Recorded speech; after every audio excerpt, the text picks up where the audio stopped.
Hi, Brent. Hello. Nice So to see you. you're a historian and a museum administrator, Yes. and now you're spearheading this project to create a museum for Sing Sing. Yes. Yes, I'm talking to you from Washington, D.C., and where I served as the for nearly a decade as the director of the National Museum of American History at the Smithsonian Institution. My backdrop here is the Great Hall of the National Building Museum, where I also served as an interim director. But as you said, I'm most engaged right now in developing a museum in Ossining, New York, at Sing Sing prison, about Sing Sing prison. And it's a phenomenal opportunity to merge a number of my interests that have developed over the years. And I look forward to talking to you about it. Great, great. And so, yes, thank you for pointing out the backdrop because it's such a contrast with the tight, narrow environment of being in a prison. Yeah. And what, the picture itself gives an idea of the size. But you mentioned to me something that I found very striking earlier, something about how the replica of the Globe Theater Yes. was placed. You want to say a little bit about it? Yeah. So the Great Hall of the National Building Museum is this building dates from the 1880s when it was built as the pension building for the U.S. Civil War veterans to come and collect their pensions, having served in the war. But it also was built on a grand scale to serve as a great event space, an exhibition space. And one of the recent exhibitions in the Great Hall was a performance of Shakespeare's Midsummer Night's Dream, which we collaborated with the Folger Shakespeare Library here in Washington and built a replica of the Globe Theater uh, during last summer 2022. And just an example of how wonderful this space is for public events, exhibitions, and even private anniversaries and parties. Yeah, so that the whole Globe Theater very easily fit within that Yes. large space.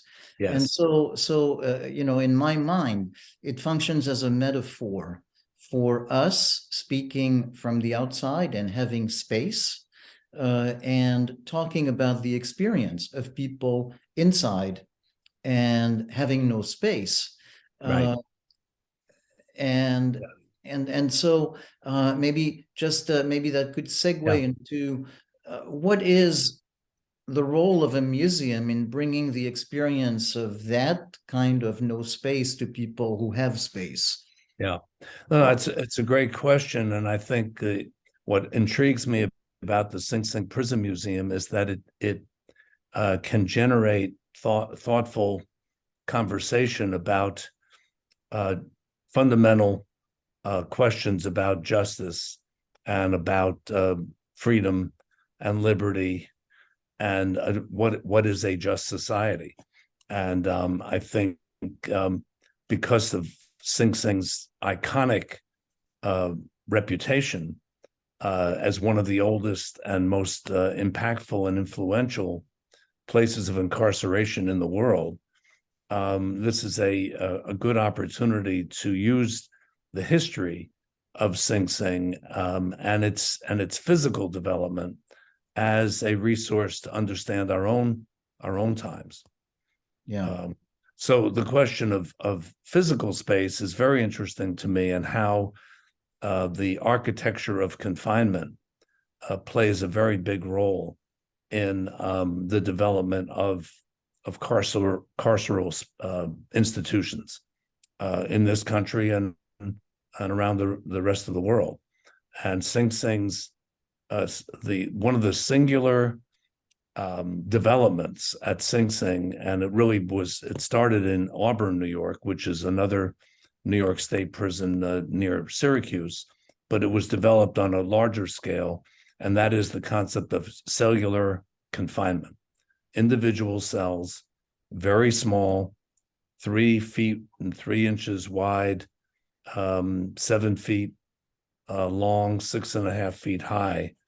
And the idea of an individual cell as opposed to congregate confinement, where people were put into an open air plaza or an open area and lived together in those conditions, that was considered a step forward in the 1820s, and was but unfortunately that concept has not evolved very much. The cells are a little bit bigger. There is indoor plumbing. There is electricity, but the concept of cellular confinement is still pretty much the model for prisons in this country and around the rest of the world, with some notable exceptions in Germany and some of the Scandinavian countries.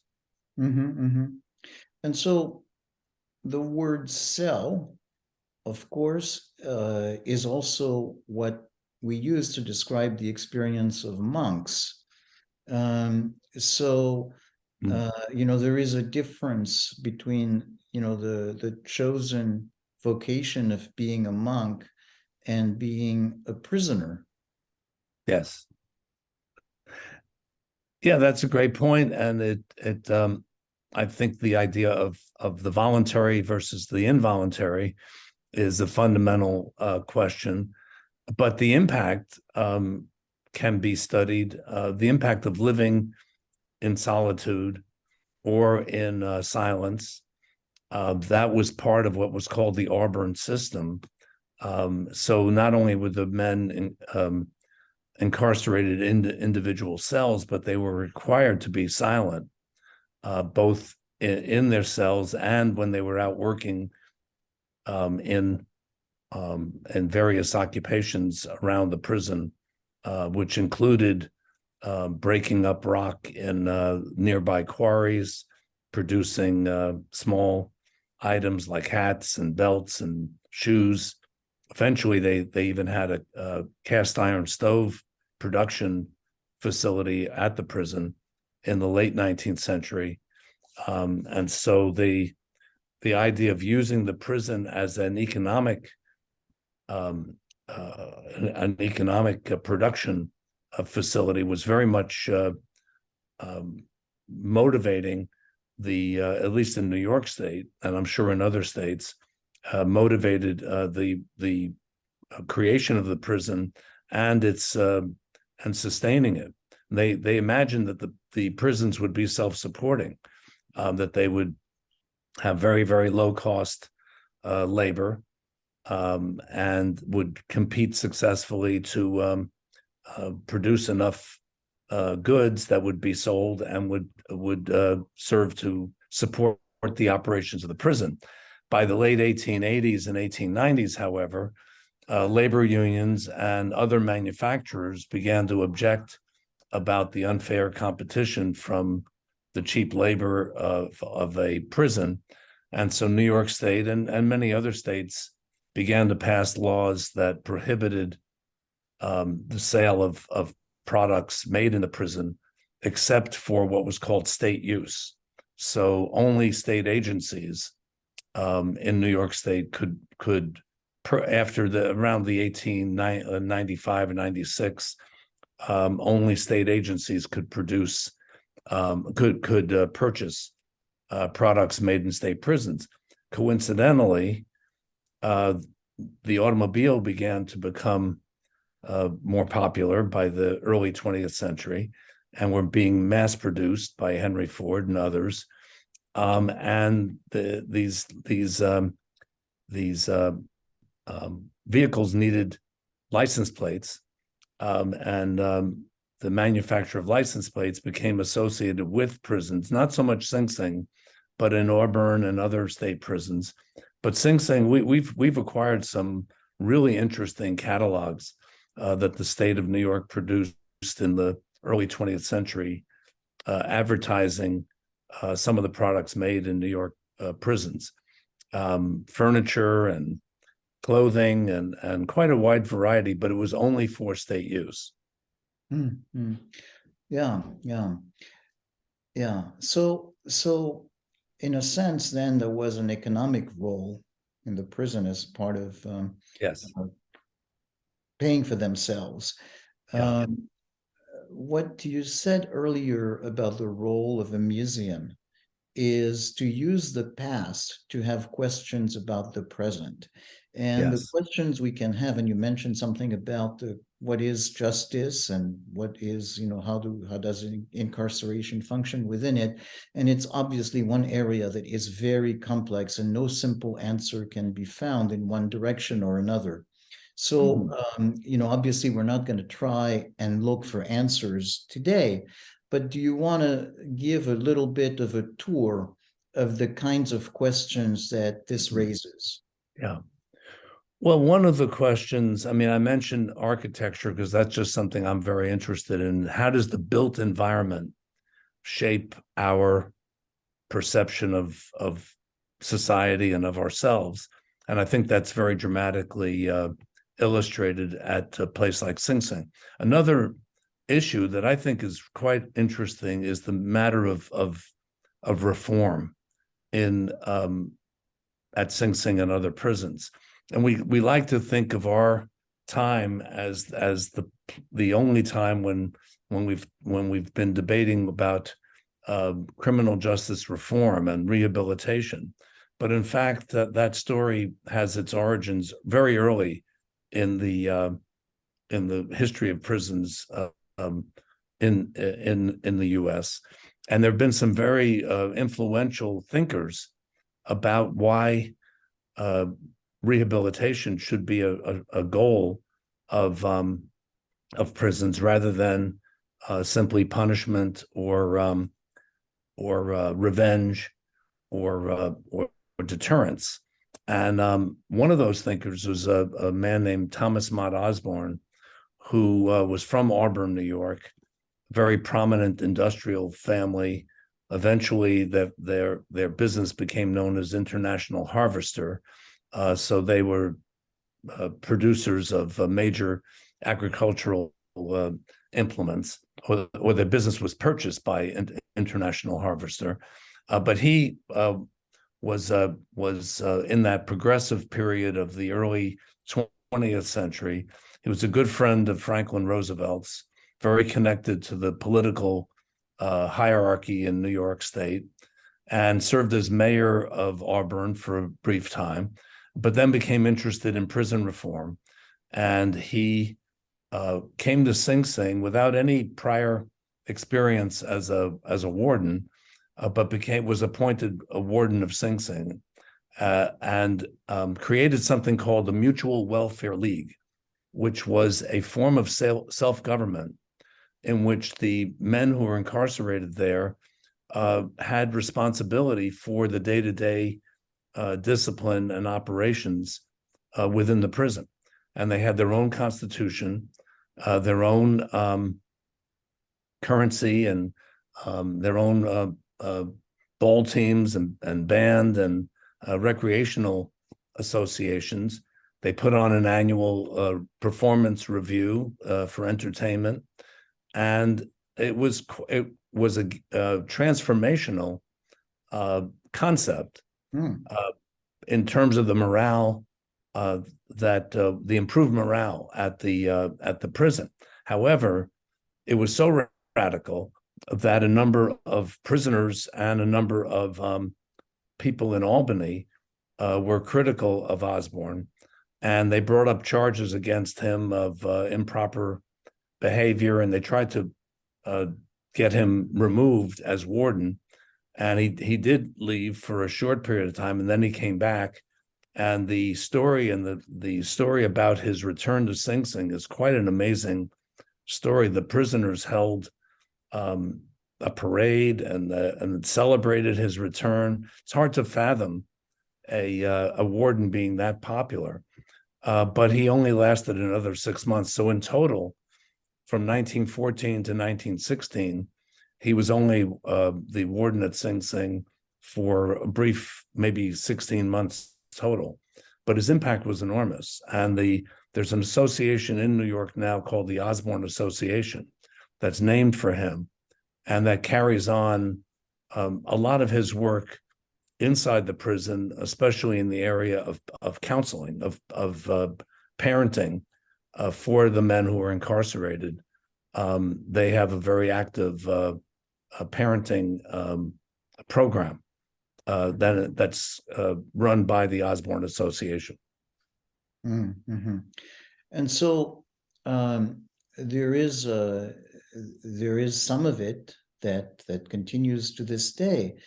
But what about the principle of empowering prisoners to co-manage their captivity? I don't think I don't think any of that has survived. The one program that is very much, well, two programs I'll mention that are in this area of reform. One is called Hudson Link for Higher Education in Prison, which is based in Ossining, and also it operates at Sing Sing and about, I think, 5 other institutions in New York. And this is a totally privately funded program that provides college-level courses to people who are incarcerated at the men's facility and one facility for women. And they have affiliations with a number of colleges who grant degrees, college degrees to the people who complete this program, and it's a game changer for them. And when they leave the facility and they come home, there's a much higher chance of them succeeding and not returning to prison than for those people who leave without that kind of educational opportunity. There's another program called Rehabilitation Through the Arts, which is offered at Sing Sing and a couple of other New York facilities. And this is a program that offers performing arts and fine arts training. There are performances that are staged each year or produced each year with the men and some women performing in these plays. I saw Steinbeck's Of Mice and Men performed at Sing Sing a couple of years ago, and it's not so much to teach these men and women to be actors or actresses, but to develop their self-esteem and develop their confidence that they can succeed and do something other than what brought them into conflict with the law in the first place. Yeah. I saw myself at Sing Sing an August Wilson play, which was actually wonderful because some of the characters that were in the play had life trajectories that were very similar to some of the people who were in the prison. Mm-hmm. Yeah. I noticed you were mentioning about these programs that they increase the chances that people would not return to prison.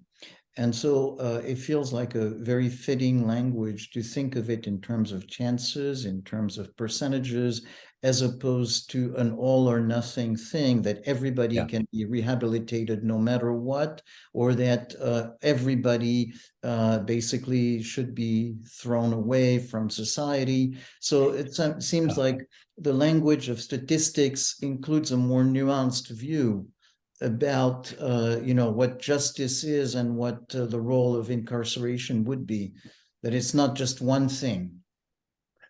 No, that's a great point. And I think the issue of fairness, of fair sentencing, of what is an appropriate punishment, what is a crime, even from decade to decade, from generation to generation, what we define as crimes have changes. So I was just reading a memoir of someone who served for 3 years at Sing Sing in the 1830s, for perjury, and he was a lawyer, very respected, but he got on the wrong side of some political squabble in New York, and the next thing he knows, he's serving 3 years at Sing Sing for perjury, which seems like a long sentence for someone in that position. But he wrote this lengthy diatribe condemning the conditions at Sing Sing, which were quite harsh and brutal. I mentioned silence and solitude. There was also a good deal of corporal punishment, a good deal of suffering, for much of the 19th century. And then the whole concept of surveillance is a big part of that experience, where you're constantly being watched. And the architecture of the prison is designed in such a way to allow a small number of people to keep track of and watch a much larger population. So that whole question of freedom and it comes into play there. I think that your point about how we define justice really does. It's not subjective, but it does change from one generation to another. Yeah.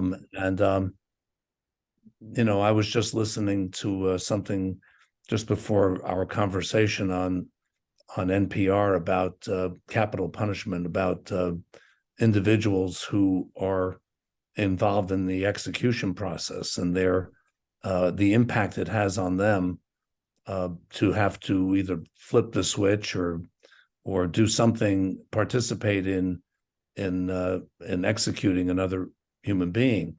And at Sing Sing, there were 614 executions between 1891 and 1963, including the famous execution of the Rosenbergs, Julius and Ethel Rosenberg, in 1953. And so Sing Sing, at the same time that some of these reforms were being proposed, was also the center of the death penalty in this country. So it's a very complex story.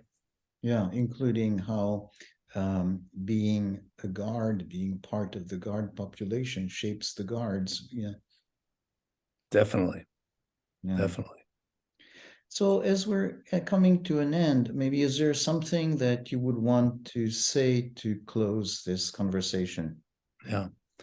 Well, I would encourage anyone listening in or watching us to go to our website, certainly www.singsingprisonmuseum.org. And there's quite a bit of information about the history, but also some of our the webinars that we have produced since 2020 have had some interesting guest speakers, not only about history, but about contemporary issues such as wrongful conviction, solitary confinement, capital punishment. So I think that would be a worthwhile.